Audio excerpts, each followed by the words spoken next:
ಮಂತ್ರಿ ಆಗ್ಬೇಕು ಅಂದ್ರೆ ಹಣ ಕೊಡ್ಬೇಕು ಅನ್ನೋದು ಜಗತ್ ಜಾಹೀರಾತ.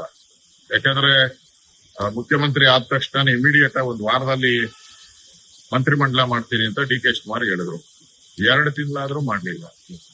ಈಗ ನಾನು ಕೂಡ ಮೊನ್ನೆ ಮಾಧ್ಯಮದಲ್ಲಿ ನಾನು ಕೂಡ ಹೇಳಿದೆ, ಇದು ಪೇಮೆಂಟ್ ತಗೊಂಡ್ ಮಾಡಿರುವಂತ ಕ್ಯಾಬಿನೆಟ್, ಇದು ಭ್ರಷ್ಟಾಚಾರಿಗಳನ್ನೆಲ್ಲ ಮತ್ತೆ ತಗೊಂಡಿದ್ದಾರೆ. ನಾಗೇಂದ್ರನ್ ಮೇಲೆ ಇನ್ನೂ ಕೇಸ್ ಇದೆ, ಅದು ತಗೊಂಡಿದ್ದಾರೆ. ಇವೆಲ್ಲವನ್ನ ಹೇಳಿದ್ದೆ. ಆಗ ಕಾಂಗ್ರೆಸ್ ಅವರು ಸಾಕ್ಷಿ ಕೊಡಿ ಅಂತ ನಮ್ಮನ್ನ ಕೇಳ್ತಾ ಇದ್ರು. ಈಗ ತಿಮ್ಮಾಪುರೆ ಅವರು ಮತ್ತು ನಂಜಯ್ಯನ್ ಮಠ್ ಅವರು ಮಾತಾಡಿರುವಂತ ಆಡಿಯೋ ರಿಲೀಸ್ ಮಾಡಿದ್ದೀನಿ. ನಿನ್ನೆ ನಾನು ಅದನ್ನ ರಿಲೀಸ್ ಮಾಡಿದ್ದೀನಿ. ನಾನು ಎಲ್ಲ ಮಾಧ್ಯಮಕ್ಕೂ ನಾನೇ ಕೊಟ್ಟಿದ್ದೀನಿ, ರಿಲೀಸ್ ಮಾಡಿದ್ದೀನಿ. ಅದರಲ್ಲಿ ಸ್ಪಷ್ಟವಾಗಿ ಹೇಳಿದ್ದಾರೆ. ಮತ್ತೆ ನಂಜಯ್ಯನ್ ಮಠ್ ಮಾತಾಡಿರೋದು ನಿಜ ಅಂತಾನು ನಂಜಯ್ಯನ್ ಮಠ್ ಒಪ್ಕೊಂಡಿದ್ದಾರೆ. ಈಗ ಅದು ಕಾಂಗ್ರೆಸ್ ಅವರು ಈಗಲಾದ್ರೂ ಅರ್ಥ ಮಾಡ್ಕೊಂಡಿ, ಕಾಂಗ್ರೆಸ್ ಪಾರ್ಟಿಯ ಮಂತ್ರಿಗಳು, ಮಾಜಿ ಮಂತ್ರಿಗಳು, MLAಗಳು ಸುಮಾರು 20-30ಕ್ಕೂ ಹೆಚ್ಚು MLAಗಳು ಈಗಾಗಲೇ ರಾಜೀನಾಮೆ ಕೊಡುವಂತದ್ದು ಅದೊಂದು ನಾಟಕನೂ ಆಗಿದೆ. ಮತ್ತೆ ರಾಜೀನಾಮೆ ವಾಪಸ್ ತಗೊಳ್ಳೋ ನಾಟಕನೂ ಆಗಿದೆ.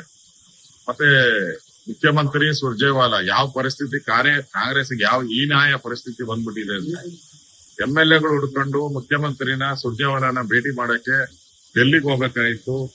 ಮುಖ್ಯಮಂತ್ರಿ ಮನೆಗೆ ಅದು ಬಿಟ್ಬಿಟ್ಟು ಇವರೇ ಎಲ್ಲರ ಮನೆ ಹೋಗಿ ಅವರ ಪಾದ ತೊಳಿತಾ ಇದ್ದಾರೆ, MLAಗಳ ಪಾದಗಳನ್ನ ತೊಳಿತಾ ಇದ್ದಾರೆ. ಇದಕ್ಕಿಂತ ನಾಚಿಗೇಡಿನ ಕೆಲಸ ಏನೂ ಇಲ್ಲ. ಅಂದ್ರೆ ಎಲ್ಲ ಇವತ್ತು MLAಗಳು ಕೂಡ ದುಡ್ಡು ತಗೊಂಡು ಮಂತ್ರಿ ಮಾಡಿದ್ದಾರೆ ಅಂತ ರಾಜಾರೋಷವಾಗಿ ಹೇಳ್ತಾ ಇದ್ದಾರೆ.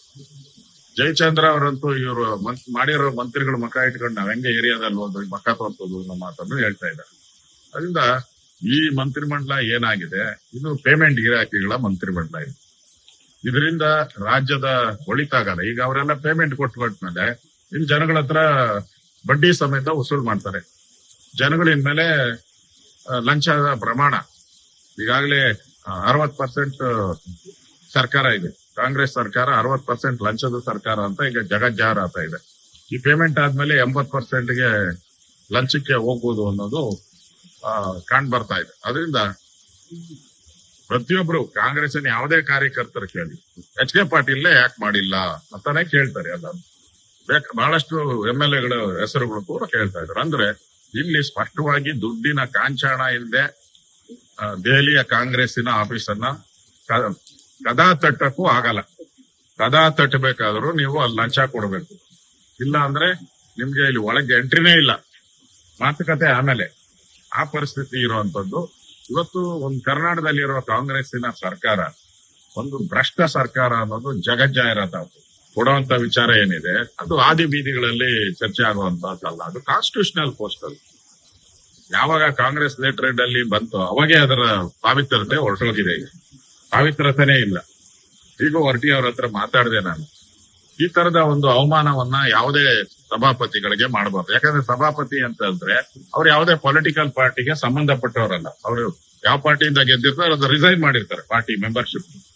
ಸೊ ಈಗ ಅವರು ಯಾರಾಗಿದ್ದಾರೆ, ಅವರು ಯಾವುದೇ ಪಾರ್ಟಿಗೆ ಸಂಬಂಧ ಪಡದೇ ಇರುವಂತ ವ್ಯಕ್ತಿ. ಅವರು ಅವ್ರನ್ನ ಇಳಿಸೋವಂಥದ್ದು ಒಂದು ಸರಿಯಾದಂತ ಕ್ರಮ ಅಲ್ಲ. ಕರ್ನಾಟಕದ ಇತಿಹಾಸ ನೋಡಿದ್ರೆ ಆ ತರದ್ದೇನು ಬೆಳವಣಿಗೆಗಳು ಕಂಡು ಬರಲ್ಲ. ಈಗ ಏಕಾಏಕಿ ಕಾಂಗ್ರೆಸ್ ಲೆಟರ್ ಅಲ್ಲೇ ಬಂದು ಸಂವಿಧಾನ ಪುಸ್ತಕನ ಯಾವಾಗೂ ಇಟ್ಕೊಂಡಿರೋ ಕಾಂಗ್ರೆಸ್ ಅವರು ಸಂವಿಧಾನಕ್ಕೆ ಅಗೌರವ ತಂದಿದ್ದಾರೆ. ಅದರಿಂದ ಇದು ಹೊರಟಿಯವರು ಈಗ ಏನ್ ತೀರ್ಮಾನ ತಗೊಂತಾರೆ ಅನ್ನೋದ್ರ ಮೇಲೆ ಡಿಪೆಂಡ್ ಆಗಿದೆ. ನಾವು ಸಲಹೆ ಕೊಟ್ಟಿದ್ದೀರಿ ಅವರಿಗೆ, ಈ ತರ ಅಪಚಾರ ಮಾಡಿರುವಂತ ಕಾಂಗ್ರೆಸ್ ಅವರಿಗೆ ಬುದ್ಧಿ ಕಲಿಸಿ ಅನ್ನೋ ಮಾತನ್ನು ಹೇಳಿದ್ವಿ.